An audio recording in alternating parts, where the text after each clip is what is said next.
Queridos hermanos, lo que están a punto de escuchar no es un mensaje cualquiera. Es una palabra profética a través del siervo de Dios, el pastor Armando Alducín. Él ha dedicado su vida a revelar el plan divino escondido en las Escrituras, desde Génesis hasta Apocalipsis. Hoy, Dios usará su voz para despertar nuestra fe y abrir nuestros ojos a la realidad espiritual. El pastor Alducín no habla solo de teorías, sino de la verdad viva que conecta las señales proféticas, los acontecimientos mundiales y el destino eterno de la Iglesia. Con claridad y poder, nos recuerda que Cristo viene pronto y que cada día las profecías se cumplen ante nosotros.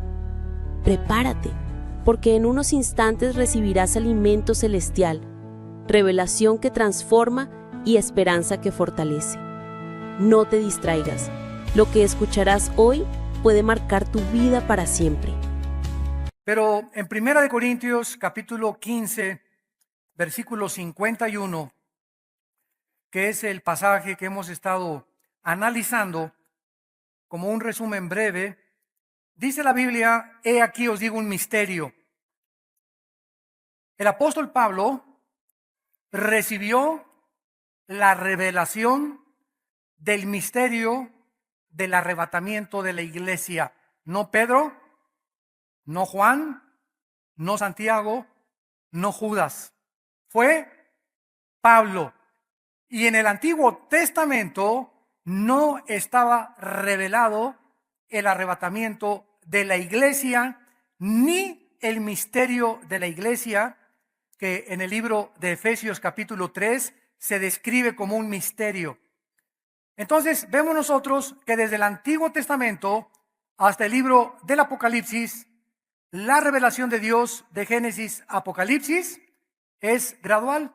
Va aumentando, hasta que el día es perfecto, cuando el Hijo de Dios venga. Se abrirán los cielos y seremos llenos de la gloria de Dios. Entonces ahorita nos encontramos, ¿verdad? Primero comenzó con Adán y Eva, después viene la rebelión, el diluvio, etcétera, etcétera, las 12 tribus de Israel en Egipto, y va así la revelación de Dios. Y en el Antiguo Testamento termina sin que el Espíritu Santo les haya revelado al pueblo de Dios los misterios del Nuevo Testamento. Algunos de los profetas tuvieron ciertas profecías como Isaías, Ezequiel, Amós, Oseas, Joel, de ciertas cosas que iban a pasar en el futuro, sin entender ellos mismos de qué estaban hablando. Por ejemplo, Isaías 53, que se escribió hace 1750 años. Desechado y despreciado entre los hombres, varón de dolores, experimentado en quebranto. Isaías está escribiendo en el capítulo 53, ¿qué cosa? Los sufrimientos y la expiación del Mesías por nuestros pecados. ¿Sabían ustedes, como cosa interesante, ya que los judíos no creen en Yeshua Mashiach o Jesús el Cristo como el Mesías, que cuando en las sinagogas se lee Isaías, se saltan Isaías 53? Y muchos rabinos han dicho o han enseñado que ese capítulo está hablando de Israel y no del Mesías, cosa que es absolutamente ridícula, ¿verdad? Porque un análisis exegético de este capítulo nos demuestra claramente que todas estas profecías de Isaías 53 solo se le pueden atribuir a Jesús el Cristo, el Hijo de Dios. Viene el Nuevo Testamento y entre el Antiguo y el Nuevo Testamento pasan 400 años. O sea, Malaquías es el último libro del Antiguo Testamento. Pasaron 400 años sin la palabra de Dios. Un silencio de 400 años entre el Antiguo y el Nuevo Testamento. Y por primera vez, después de los 400 años, ¿quién creen ustedes que aparece como el último de los profetas del Antiguo Testamento? Juan el Bautista. Es el último de los profetas del Antiguo Testamento y a él se le da el privilegio de decir: ese que está ahí es el Cordero de Dios que quita el pecado del mundo. Y aun cuando el Bautista sabía por iluminación del Espíritu Santo que Jesús era el Cristo, no estaba 100% seguro, porque cuando lo encarcela Herodes, Juan el Bautista manda a sus discípulos a que le pregunten a Jesús, ¿eres tú o esperamos a otro? O sea, en la depresión emocional en que se encontraba el Bautista, estaba dudando si ese era su primo hermano, porque eran primos hermanos. Él era hijo de Elizabeth, que era prima hermana de Jesucristo, de María, si era realmente el Mesías. Entonces, por eso Pablo comienza en Corintios 15, 51. He aquí os digo un misterio. Pablo, ¿cuál es este misterio que nos quieres revelar? Que no todos vamos a morir, pero todos seremos transformados. Ese es el misterio. La palabra dormir en el Nuevo Testamento equivale a la muerte, pero no significa la muerte o dormir el alma y el espíritu, sino dormir se refiere al cuerpo nada más. Entonces, cuando dice Pablo, no todos vamos a dormir, en el Antiguo Testamento no existía esta revelación. Ningún profeta enseñó acerca de esto, de que iba a venir una generación en el futuro que no íbamos, tal vez seamos nosotros, a saber lo que es morir. Y estoy segurísimo, ¿verdad? Ojalá que no me equivoque, que nosotros pertenecemos a esa generación, que no vamos a saber qué es morir, sino que tal vez ahorita saliendo, o a las 6 de la tarde, o en la noche, o mañana, una semana, nadie sabe el día ni la hora, pero en cualquier momento, si alguien me pregunta, ¿cuál es la próxima señal profética de la Biblia? Te puedo contestar con absoluta certeza, el rapto de la iglesia. Es la próxima señal profética que tenemos, el arrebatamiento de la iglesia.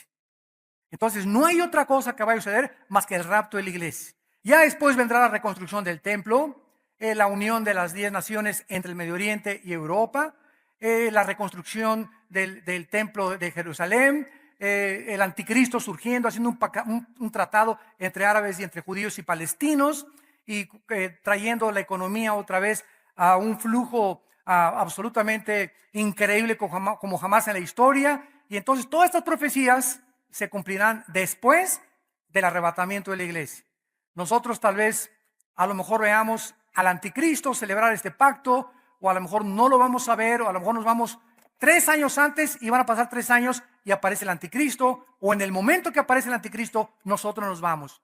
Pero en el momento en que el anticristo firma el convenio o confirma el tratado de paz entre árabes y entre judíos, en ese momento nosotros ya no estamos aquí. Y ahorita estamos contemplando qué cosa en el Medio Oriente. Una olla hirviendo. Ahora que fue derrocado Muammar Gaddafi, el dictador de Libia, intervino la OTAN, que es la Organización de los Países del Atlántico del Norte, que reúne a la mayor parte de los países europeos que estuvieron bajo la Segunda Guerra Mundial, bajo el comunismo. Cuando acabó la Segunda Guerra Mundial, se firmó este tratado de la OTAN para garantizarles a estas naciones de que no volverían a caer en manos del comunismo. Ahora que la OTAN se ha fortalecido más que la ONU, tiene más fuerza ahora militar la OTAN que la ONU. Y cuando se tuvo que derrocar a Gaddafi, la OTAN, primero comenzó Estados Unidos, después Francia y algunas naciones, pero ya el golpe final lo dio la OTAN. Mandaron aviones, ¿verdad? Y acabaron con Gaddafi, lo agarraron vivo a Gaddafi, lo sodomizaron, lo arrastraron sangrando entre las plazas públicas de Libia, y bueno, y lo acabaron matando, ¿verdad? Como un animal terminó este pobre dictador. Entonces, ahora la guerra de Siria en el Medio Oriente, que todos ustedes todos los días estamos conscientes que están muriendo cientos de personas diarios. La pregunta es, ¿por qué no interviene la OTAN? ¿Por qué no interviene Estados Unidos? ¿Por qué a los rebeldes no los detienen, o por qué no ayudan a Bashar al-Assad, el presidente de Siria? Y la razón es la siguiente. Hemos llegado a un punto en el mundo, y pocos de ustedes están conscientes de esto, donde ahorita, si alguna nación interviene en Siria, pongamos por ejemplo Estados Unidos. Si Estados Unidos interviene ahorita en Siria, ¿quién está apoyando a Siria? Rusia y China e Irán, 3 naciones poderosas ahorita. Si Estados Unidos interviene ahorita en Siria, o si alguna nación europea interviene en Siria, damas y caballeros santos de Dios, estamos viendo la tercera guerra mundial antes del Armagedón. Explota una tercera guerra mundial. Entonces ninguna nación se ha atrevido ahorita a intervenir y están dejando que los rebeldes, ¿verdad?, solucionen su problema, aunque sabemos que debajo del agua se está suministrando armas y Rusia tiene bases navales en Siria. A Rusia no le conviene que derroquen a Assad, a Irán no le conviene que derroquen a Assad, Europa le conviene que derroquen a Assad, en fin, hay una guerra ahorita, es un ajedrez cósmico, yo le llamaría, donde están tratando de darse mate al rey los dos partidos, los buenos y los malos, o los malos y los buenos. Entonces el mundo se encuentra en un caos, donde en cualquier momento, así una chispa, enciende la guerra mundial. ¿Qué acaba de pasar ahorita con la Franja de Gaza, el grupo terrorista Hamas e Israel? Bueno, hace algunos años el líder de Hamas, o uno de los líderes de Hamas, asesinaron y secuestraron a un soldado judío y lo tuvieron más de 3, 4, 5 años secuestrado. Entonces la inteligencia israelí, que se llama el Mossad, que es el servicio secreto de la defensa de Israel, es la inteligencia y tienen la tecnología más elevada del mundo en espiar. Entonces ellos localizaron a la persona que había dirigido el secuestro y a la persona que era el líder de ese grupo guerrillero. ¿Saben lo que hicieron? Volaron en un helicóptero Apache y pudieron con una precisión quirúrgica, sin esperar, venía el carro así caminando, este video lo pueden ver ustedes en YouTube, y esperaron a que pasaran los demás carros para no afectar a los demás, y en el momento en que quedó solo el carro, dispararon un cohete con precisión quirúrgica y lo mataron a él con sus guardaespaldas. Este cohete, ¿verdad? ¿Cómo pudieron ver desde un helicóptero a través del techo de un carro? ¿Cómo supieron en la caravana que iba el jefe guerrillero? ¿Cómo lo supieron? Impresionante. Tienen aparatos que pueden estar en un restaurante, una persona platicando, y a 20 mesas pueden estar oyendo la conversación a 20 mesas de distancia. Pueden desde afuera de un edificio saber quién está detrás de las paredes de ese hotel o de ese edificio, con aparatos sofisticados que atraviesan el blindaje de cualquier pared para ver cuántas personas hay en tal lugar. Bueno, es increíble lo que es el mundo de la tecnología actualmente del equipo militar. Los palestinos que viven en Gaza y que fueron... ¿Quiénes son los palestinos? Es un grupo de personas que en 1948, cuando los judíos, por un decreto de las Naciones Unidas, se les permitió regresar a Israel, había un grupo de árabes. Entonces, este grupo de árabes huyeron y se convirtieron en refugiados. Entonces, Israel comenzó a construir sus kibbutz y comenzó a construir edificios y todo. Y estos árabes no se quisieron ir a vivir ni a Egipto, ni a Arabia Saudita, ni a Siria, ni a ningún lugar de los árabes. Se quisieron quedar ahí.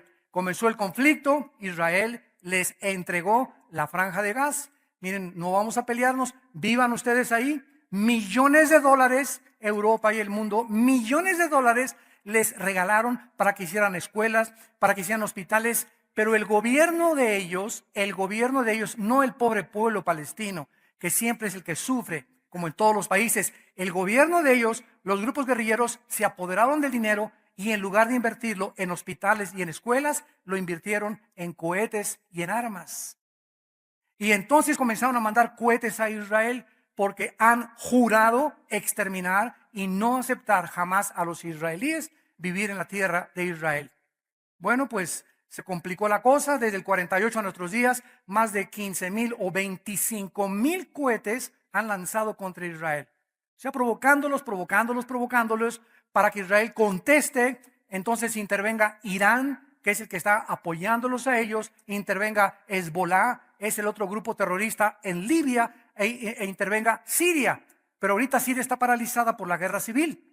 Entonces, ¿qué pasa ahora con los cohetes que les mandan? Israel contesta el fuego y comienza a bombardear. Y entonces desde Gaza se esconden en las escuelas y en los hospitales para lanzar los cohetes y para que aparezca en el periódico: están muriendo civiles en Gaza. ¿Por qué? Porque no los protegían. Estaban mandando los cohetes desde hospitales y desde escuelas. Entonces, toda la información que existe en la mayor parte de los medios de comunicación ponen a Israel como el agresor y a ellos como las víctimas. Y realmente son víctimas el pueblo, porque lo que tiene la culpa es el pobre gobierno. Los palestinos quieren vivir en paz, ¿verdad? A ellos los ama Dios, y nosotros debemos amar a árabes, a judíos, a todos amamos nosotros, pero ellos quieren un gobierno que ya no esté bajo el puesto militar. Entonces, de una forma milagrosa, el presidente Obama viaja a Asia. Y esto es importante para que tengan ustedes un panorama de lo que vamos a estudiar.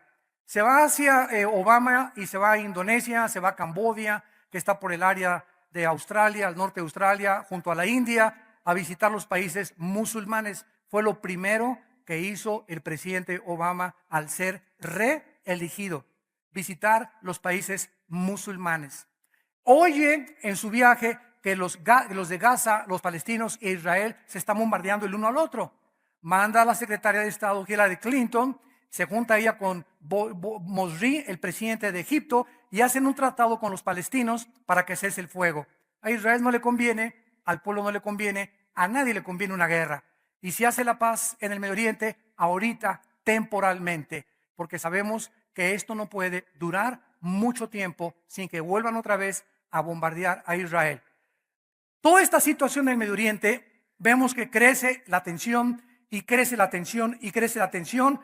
Y Jesús dijo en Lucas 21, cuando vean a Jerusalén rodeada de ejércitos, sabrán que ha llegado el final del tiempo. Cuando vean a Jerusalén rodeada de ejércitos, sabrán que ha llegado el final de la historia humana. Entonces Israel en el 48 regresó. Escuchen con atención. Cuando Israel regresa, pelean la guerra del 52, la guerra del 67, los 6 días, la guerra del 73 de Yom Kippur. Se levanta el movimiento para la liberación de Palestina por Yasser Arafat con el propósito de exterminar a Israel. Y desde el 48 no han podido vivir en paz, ni árabes ni los judíos. Nadie, diplomáticos, senadores, secretarios de Estado, presidentes, han tratado de poder calmar la situación y nadie ha podido, porque de acuerdo a la Biblia, el único que va a poder hacer la paz será el futuro dictador del mundo que se llama la bestia o el anticristo. Entonces nos estamos acercando al escenario final donde Israel se está quedando solo. Vean ustedes, Egipto hizo un tratado de paz de 30 años con el presidente Mubarak, que acaban de darle pinochetazo. Ya lo sacaron a Mubarak. Entró en lugar de Mubarak Morsi, que pertenece a la hermandad musulmana del Medio Oriente. Y la mayor parte de los musulmanos están divididos en dos ramas, en los sunis y en los chiitas. Y los dos están en un antagonismo de hace muchos años. Ahora bien, se acaba el tratado de paz con Mubarak y Israel ya no tiene el apoyo de Egipto. ¿Quién es la única nación ahorita? La única nación que está ahorita neutral con Israel, Jordania. La tierra de Edom y de Moab en las profecías bíblicas del Antiguo Testamento. Edom, los edomitas y los moabitas. Entonces, ahorita la hermandad musulmana que le dieron golpe de estado a Mubarak, que estuvo 30 años, quieren derrocar al rey Abdullah de Jordania. Y si Jordania ve ahorita lo que pasó en Tunisia, en Túnez, lo que pasó en Egipto, lo que pasó en otros países árabes que están derrocando a los dictadores y la hermandad musulmana está tratando de gobernar el Medio Oriente con el único propósito de destruir a Israel, queda Israel solo desde el 48. ¿Qué falta? Una pieza del rompecabezas nada más, que derroquen al rey de Jordania. Y estamos viendo en el ajedrez de Dios cósmico de qué forma están a punto de darle jaque al rey. Han rodeado las piezas negras del ajedrez al rey blanco. Lo están rodeando. y la maldad va a aumentar en el mundo, y en el momento que vayan a darle jaque mate y se reúnan todas las naciones, Zacarías 12, Zacarías 14, para destruir Israel, en ese momento regresa Jesucristo por segunda vez con nosotros para establecer su reino milenial y terminar la batalla del Armagedón o la tercera guerra mundial. ¿Qué le estoy diciendo? Es como un bosque. Aquí están puros árboles y tú estás a la altura de los árboles. Tú no puedes ver lo que está detrás de los árboles, ¿verdad? Solamente ves hasta los árboles. Este es el mundo de los no cristianos. Cuando venimos a Cristo, el Espíritu Santo nos sube de la perspectiva que el mundo tiene de la historia, y nosotros ya vemos más adelante del bosque, porque estamos viendo desde más alto. Y mientras más te santificas y más caminas con Dios, mayor perspectiva tienes del futuro. Y cuando un cristiano sabe ya lo que va a pasar y conoce las piezas del rompecabezas y que el jaque mate no se lo van a dar, vives lleno de seguridad, lleno de confianza por el futuro, lleno de agradecimiento, porque nada ni nadie destruirá a Israel ni al pueblo de Dios. Gloria al nombre del Hijo de Dios. Gloria a Jesucristo. Muy bien.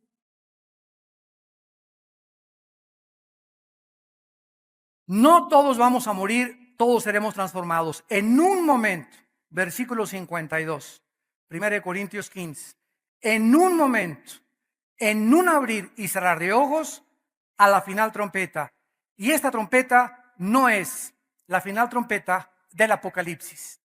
Es la fiesta, la trompeta que se tocaba en la fiesta de las trompetas de Levítico 23. Rosh Hashanah se llamaba. Cristo cuando vino cumplió Pascua, los panes sin levadura, los primeros frutos y Pentecostés. Vean esto con cuidado. Cuando Cristo vino, cumplió 4 fiestas que Dios le dio a los judíos. Quedan 3 fiestas por cumplir. Si Cristo cumplió las 4, las otras 3 las cumplirá, y la primera es el arrebatamiento, las trompetas. Es la 5ª fiesta que falta. ¿Y saben cuándo es la fiesta de las trompetas en el calendario judío? En el mes de septiembre. Yo es una convicción profunda mientras más estudio las fiestas y el significado de las fiestas, que si nos vamos será en septiembre. Y precisamente es en septiembre también cuando es el Rosh Hashanah, que significa en el hebreo el final del año. O sea, el final de nosotros es el 31 de diciembre, ¿verdad? Los judíos es en septiembre cuando inician el nuevo año. Ahora muy bien, después de las trompetas, ¿qué cosa sigue? La expiación, Yom Kippur. Es la 6ª trompeta. Falta las trompetas y falta Yom Kippur, que es la 6ª trompeta. Yom Kippur ya lo tuvimos nosotros en la iglesia, cuando Cristo expió en la cruz nuestros pecados. Pero Dios le dijo a Israel, espérenme ahí. Ustedes van a salir un rato a la banca. Se van a ir a la banca del Tijuana o del Toluca por un ratito, ¿verdad? No van a tomar parte ahorita, y los que están en la banca saben que están viendo desde lejos el partido. Ahorita Israel está viendo desde lejos todo, porque desde hace 2000 años Israel fue puesto en la banca cuando rechazaron a Cristo. Y entramos nosotros, la iglesia, como los jugadores. Ahorita somos nosotros los que formamos parte del partido. La iglesia es la que está jugando ahorita en el escenario final. Pero cuando venga el arrebatamiento de la iglesia, en ese momento Dios les dice a todos los de la banca que entren al partido, porque nosotros ya nos fuimos. Se acabó la época de la iglesia e Israel vuelve a participar del juego con los 144,000 judíos de Apocalipsis 7. A ellos, ahora a los judíos mesiánicos, se les va a encargar la predicación del evangelio de Jesucristo. La iglesia ya se fue, Israel vuelve a entrar al partido. Por eso Israel es una herejía decir que ya acabó Dios con ellos y que ya los terminó, porque Romanos 9, Romanos 10 y Romanos 11 nos enseñan exactamente lo contrario. Están temporalmente en la banca, pero serán injertados otra vez, porque mayor es el que los injertó que aquel que los desechó. Y los desechó para que nosotros fuéramos injertados temporalmente en el olivo natural. Ellos son el natural, nosotros somos el olivo silvestre. Todo esto está en Romanos capítulo 11. Muy bien, con esta explicación de que a la final trompeta viene el arrebatamiento, no es la trompeta de Apocalipsis, que es de juicio, es cuando se usaba la trompeta en el Antiguo Testamento para reunir al pueblo de Dios.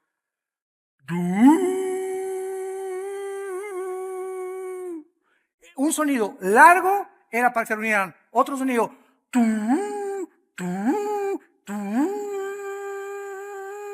era emergencia. Y otro sonido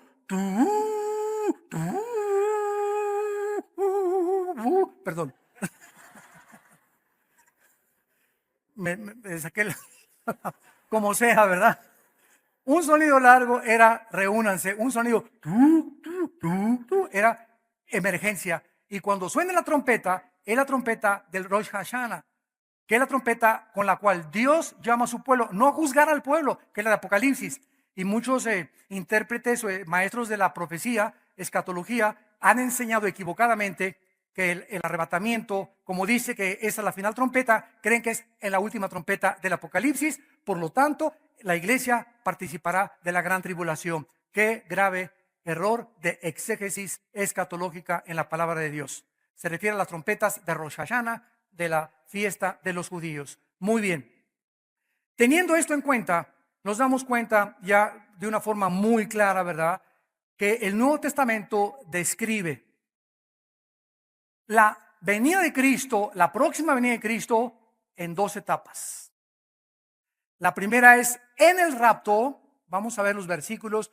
Cuando Él viene sin tocar los pies en la tierra. Primera de Tesalonicenses 4, 16 y 17.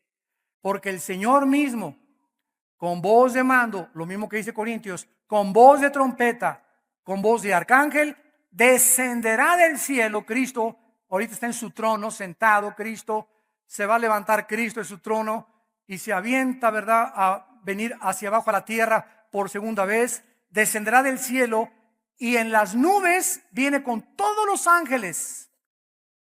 Y en el momento que Cristo venga por nosotros, vamos a estar algunos cantando en la alabanza. Ojalá que nos agarre así, ojalá que nos agarre en la iglesia también, ¿verdad?, que nos agarre bien persinados, ¿verdad?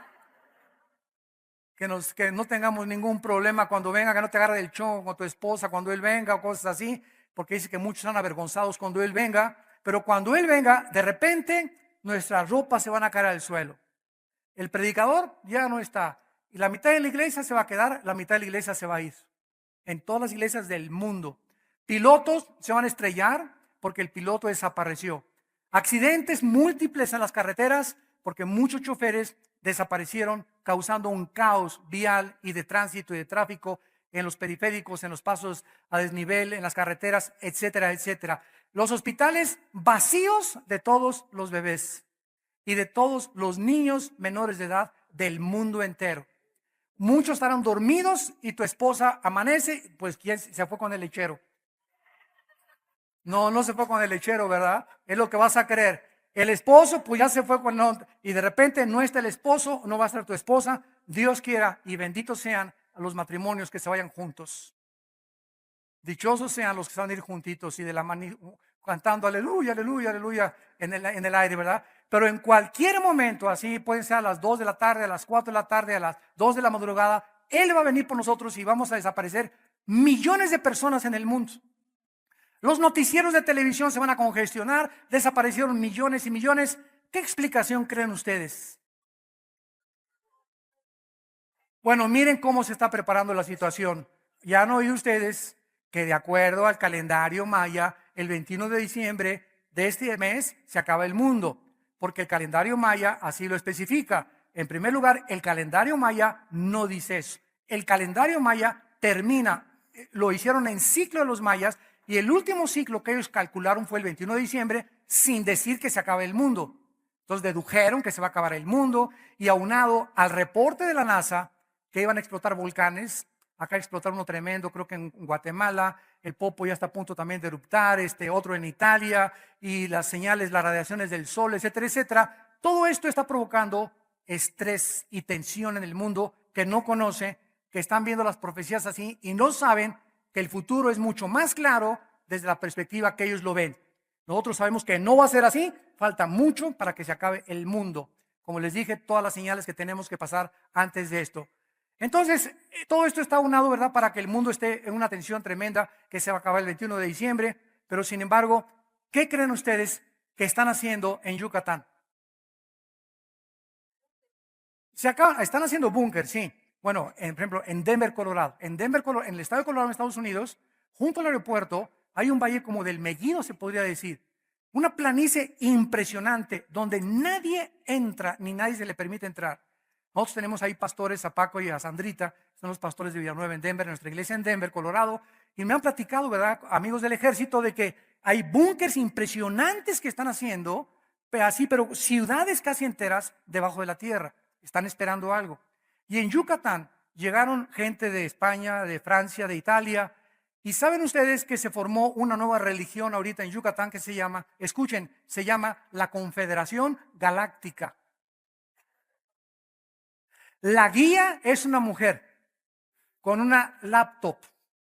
Y con esa laptop, un espíritu a ella le habla. Va a ser tu padrino.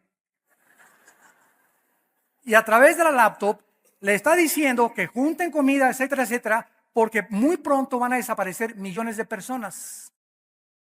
Y que ellos los que se queden son los que realmente los dioses los aman y van a formar la época de Acuario del mundo. Entonces, cuando venga el arrebatamiento, ya el mundo se está preparando por Europa, África, aquí también en América, para que no, los que se fueron los religiosos, los tontos, los retrasados mentales, los intolerantes y todos los adjetivos calificativos con los cuales nos designan, y ellos van a ser los que se queden en el mundo, los conquistadores, dispuestos a que cuando aparezca el anticristo le vuelvan a decir, Heil Hitler III. El mundo está listo. La historia nos enseña que el mundo no aprende la historia. Si no aprendemos del pasado, corremos el peligro de repetir los mismos errores del pasado. Así lo dijo un escritor europeo. Muy bien, vamos a ver entonces claramente que cuando Cristo venga, no pone sus pies, nos saca de la tierra y vamos a ver con qué claridad la Biblia enseña que la segunda venida de Cristo viene con nosotros. A ver, la primera, el arrebatamiento viene por nosotros. La segunda viene con nosotros. Zacarías capítulo 14 en el Antiguo Testamento. Zacarías está un poquito antes de Mateo y de Malaquías. Zacarías 14. Dice el versículo 4 y 5, describiendo la segunda venida de Jesucristo. Y se afirmarán sus pies en aquel día. Cuando venga la segunda venida, va bajando Jesucristo y exactamente lo primero que va a tocar es el monte donde lo crucificaron. El monte Gólgota o el monte de la calavera. Exactamente donde abrió sus brazos y expió y pagó por nuestros pecados. Ahí, en ese preciso lugar geográfico, no se va a parar en Toluca, ni en Tlalnepantla, ni en París, ni en Londres, ni en ningún. Se va a parar en el Monte de los Olivos y miren lo que va a pasar. Se afirmarán sus pies en el Monte de los Olivos que está enfrente de Jerusalén al oriente. Y el Monte de los Olivos se partirá por el medio, así, hacia el oriente y hacia el occidente, haciendo un valle muy grande y la mitad del otro monte, o sea, en cruz, hacia el norte y hacia el sur. O sea, cuando Cristo venga, se abre la tierra de sur a norte y de oriente a occidente. Se hace una cruz en Jerusalén. Qué impresionante va a ser eso. Así va a temblar la tierra y ¡tras! Se va a abrir la tierra y una cruz va a aparecer en el suelo.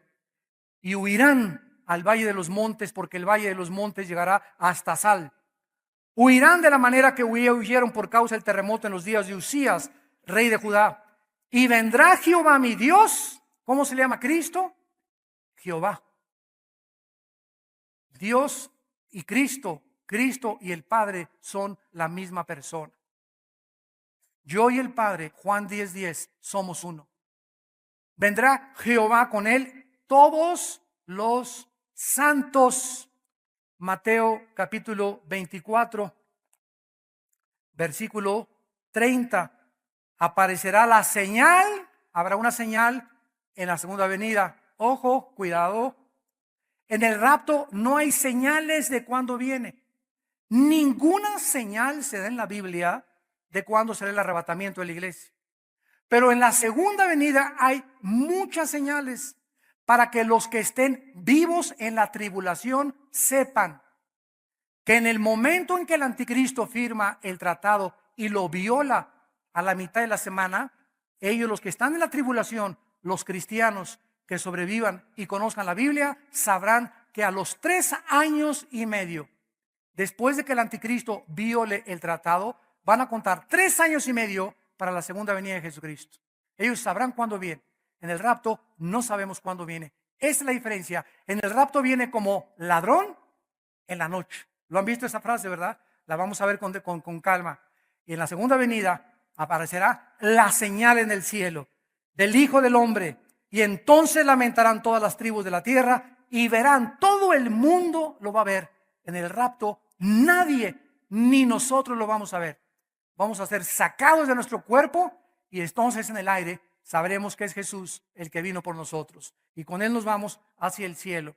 Ahora bien, vemos claramente entonces, ¿verdad? En Primera de Tesalonicenses capítulo 3, también Primera de Tesalonicenses capítulo 3, versículo 13, para que sean afirmados nuestros corazones irreprensibles en santidad delante de Dios nuestro Padre en su venida de nuestro Señor Jesucristo con todos sus santos. Ahí está hablando de qué cosa, de la segunda venida. Siempre dice que cuando venga con todos sus santos se refiere a la segunda venida. Ahora pongan atención, estos son los 7 años de la tribulación, o también se llama la semana 70 de Daniel. Daniel 9, 24 al 27. Antes de que el anticristo firme el tratado, nos vamos nosotros. Puede ser un mes antes, puede ser en el momento que lo firme y lo vemos en la televisión, ¡pum!, nos vamos, pero no vamos a estar aquí en los 7 años de la tribulación. Cuando nos vamos con Cristo, van a pasar 7 años como nunca la ha habido en la historia.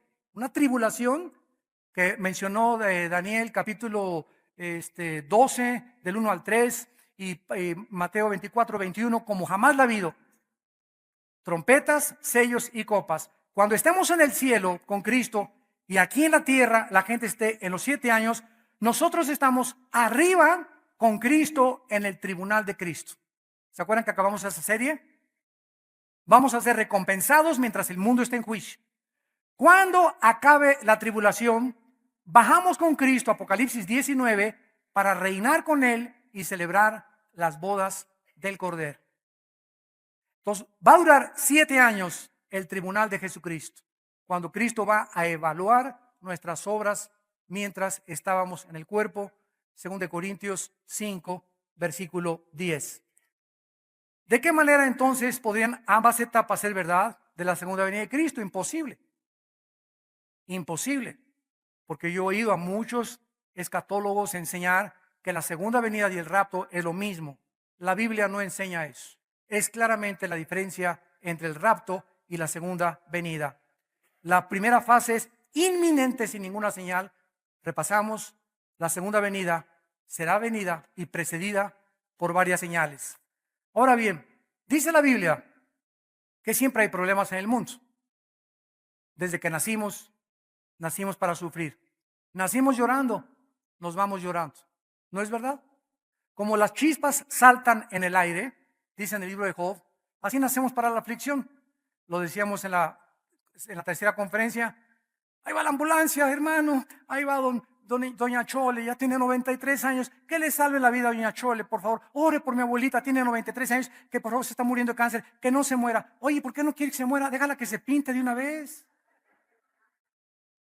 ¿Qué está usted diciendo, hermano? Pues, oye, la pobre doña Chole es cristiana, sí, pues para nosotros morir es ganancia. ¿Para qué quiere que le salven la vida? O sea, déjela para que siga sufriendo con nosotros. Es para lo que queremos que se queden, ¿no es cierto?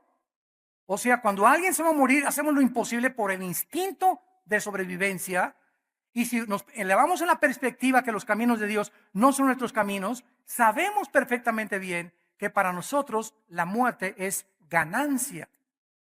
Estamos en una prisión que es el cuerpo. Cuando viene Dios por nosotros, se rompe el candado, se abren las rejas de la prisión que es el cuerpo, y como la metamorfosis de la paloma, salimos y volamos para estar siempre descansando ya de los impuestos del gobierno, de esto y el otro, y que la suegra y la esposa y los hijos, y bueno, el periférico.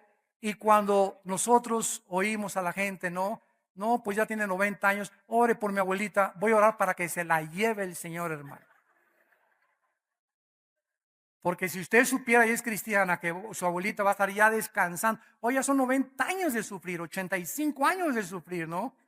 Pero esta es la actitud de la naturaleza humana, porque anhelamos que se queden con nosotros, porque estamos acostumbrados a esos lazos familiares sin saber que realmente es un gozo con tristeza cuando alguien es cristiano y se va a la presencia del Señor.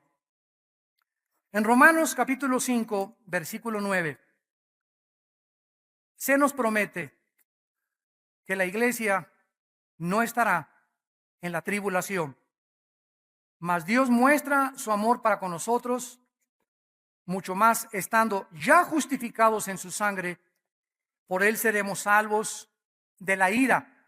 Y cuando habla de la ira, son los 7 años de la tribulación. Primera de Tesalonicenses 1:10. Esperar de los cielos a su Hijo Jesucristo, el cual resucitó de los muertos, a Jesús quien nos libra de la ira venidera. Por donde le busquemos, la iglesia no estará en la gran tribulación. Apocalipsis capítulo 3, versículo 10. Por cuanto has guardado la palabra de mi paciencia, le dice Dios a la iglesia de Filadelfia, yo también te guardaré de la hora de la prueba que ha de venir sobre el mundo entero para probar a los que moran sobre la tierra. Y este ha sido, santos de Dios, en penúltimo lugar, el patrón de Dios. El diluvio, le dijo Dios, antes que destruya el mundo, Noé, mete a tu esposa, a tus 3 hijos y a tus 3 nueras en el arca. 8 personas se salvaron nada más del diluvio. Y cuando Noé y su esposa y sus 3 hijos y sus 3 nueras se metieron al arca, Noé no cerró la puerta, la cerró Dios desde afuera. Génesis capítulo 8. Qué precioso es esto. ¿Por qué? Porque es solo Dios el que dice, se acabó la gracia, se acabó la misericordia, viene ahora el juicio sobre tu vida. Solo Dios sabe cuando tú has llegado al límite de tus pecados, del endurecimiento de tu corazón y que ya no quieres de ninguna manera, ¿verdad?, arrepentirte, y Dios cierra la puerta de tu corazón para que te endurezcas más y lo único que va a seguir en tu vida es la condenación eterna en el infierno. Sodoma y Gomorra. Vamos a Génesis 19 rápidamente. Lot, su esposa y sus 2 hijas son avisados, voy a destruir Sodoma y Gomorra. Hay matrimonios gays, homosexualismo, lesbianismo rampantes en el mundo. Y el centro de la contaminación era las ciudades de Sodoma y de Gomorra y algunas otras ciudades vecinas que estaban junto a ellos, de acuerdo al libro de Ezequiel. ¿Y qué pasa cuando Dios va a destruir? Versículos 12 y 13. Dijeron los varones a Lot, los varones son los ángeles, ¿tienes aquí alguno más? Yernos y tus hijos y tus hijas y todo lo que tienes de la ciudad, sácalo de este lugar, porque vamos a destruir a este lugar, por cuanto el clamor contra ella ha subido de punto delante de Jehová. Por tanto, Jehová nos ha enviado para destruirlo. ¿Por qué destruyó Dios a Sodoma y Gomorra? Porque había una sola persona, Lot, nada más uno, que oraba y le decía: Señor, no es posible tanto pecado. No es posible, Señor, tanta violencia. Señor, oraba, era un hombre que estaba en oración.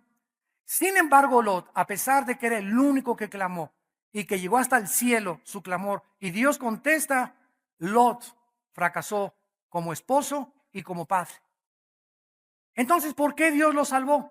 Bueno, dice el versículo 15 al 16. Y al rayar el alba, o sea, en la madrugada, los ángeles daban prisa a Lot diciendo: levántate, toma a tu mujer y tus hijas que se hallan aquí, para que no perezcas en el castigo. Esta palabra castigo es abón en el hebreo, en la maldad de la ciudad.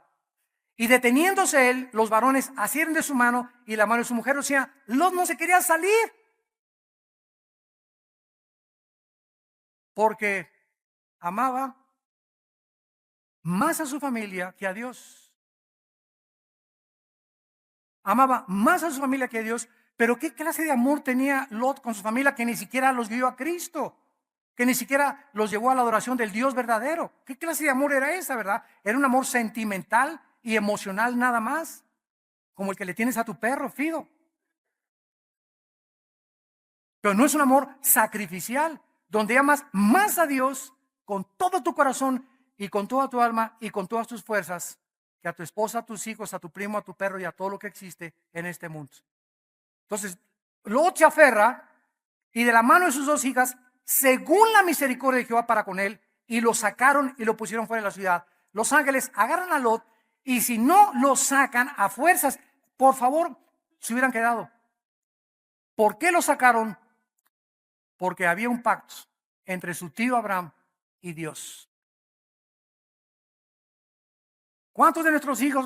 No, yo no quiero al Señor. No, de las orejas te va a traer el Señor. ¿Y sabes por qué? Porque cada cristiano tiene la bendición y será salvo tú y tu casa. Y bendición de Jehová son de los hijos, y la generación de los hijos será bendita. Ahorita ves a tu hijo mal, a tu hija en drogas, a tu hijo en drogas, pero si tú perseveras en la gracia y en la fe de Dios hasta el final, tu casa será salvada. Por la misericordia que Dios hizo contigo y conmigo. Gloria a Dios. Bendito sea su nombre.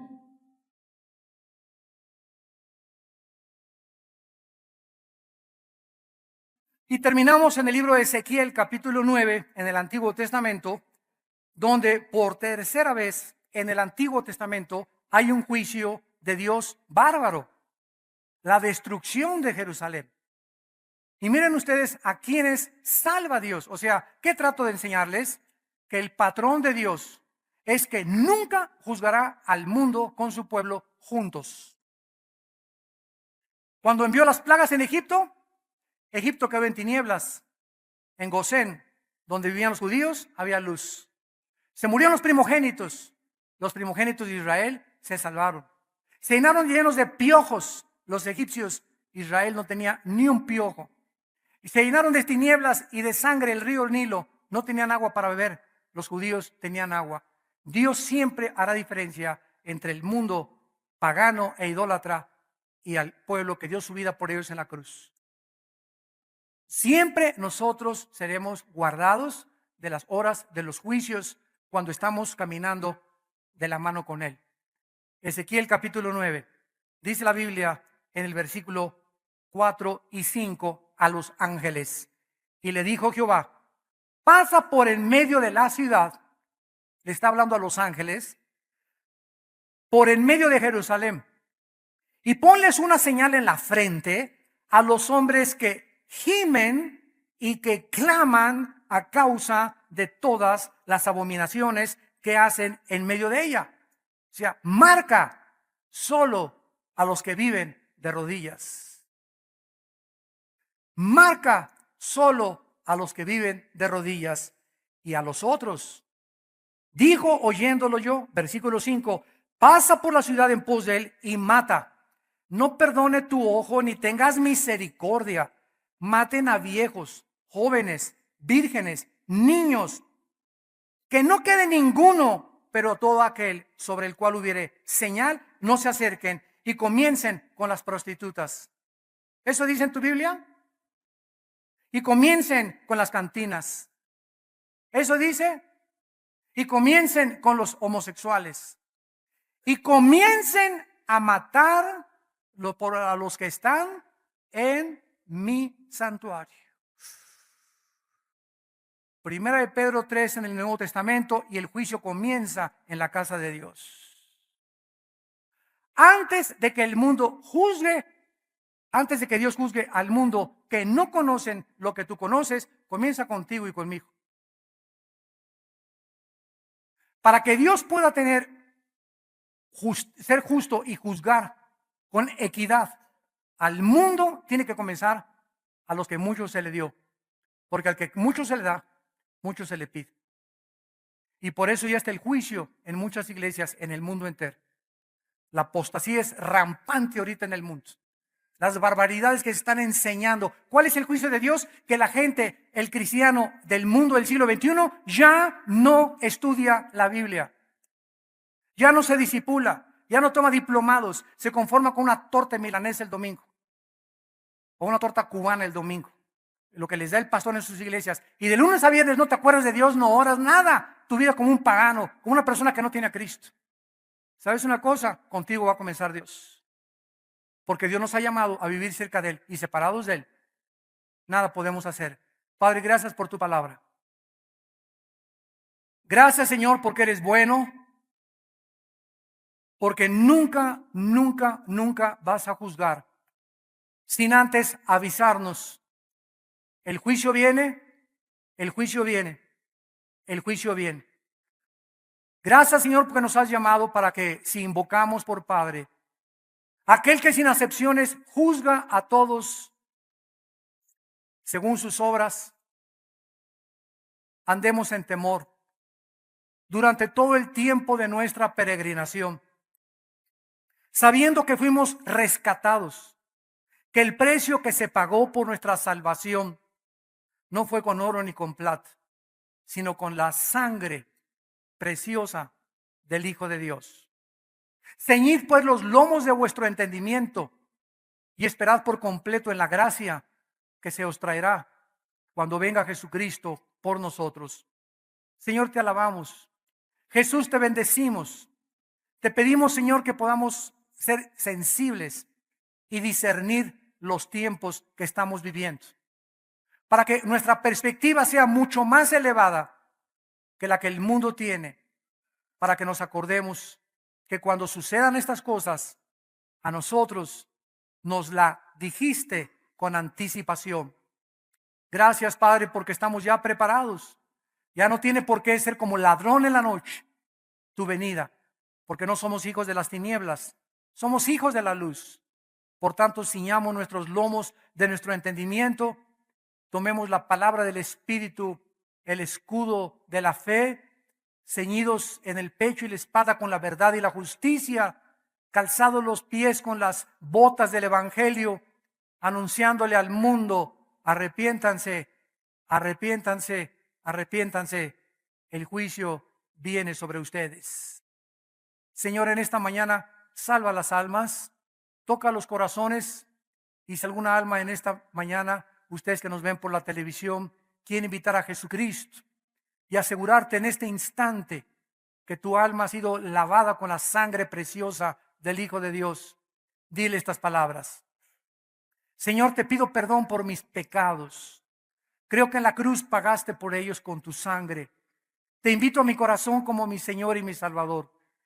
Perdóname y dame el poder, a través del Espíritu Santo, de poder entender tus caminos, conocer tus pensamientos y no tener nunca vergüenza de hablar de ti y decirle al mundo que soy tu hijo y que soy tu hija. En el nombre de Jesús. Amén.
Thank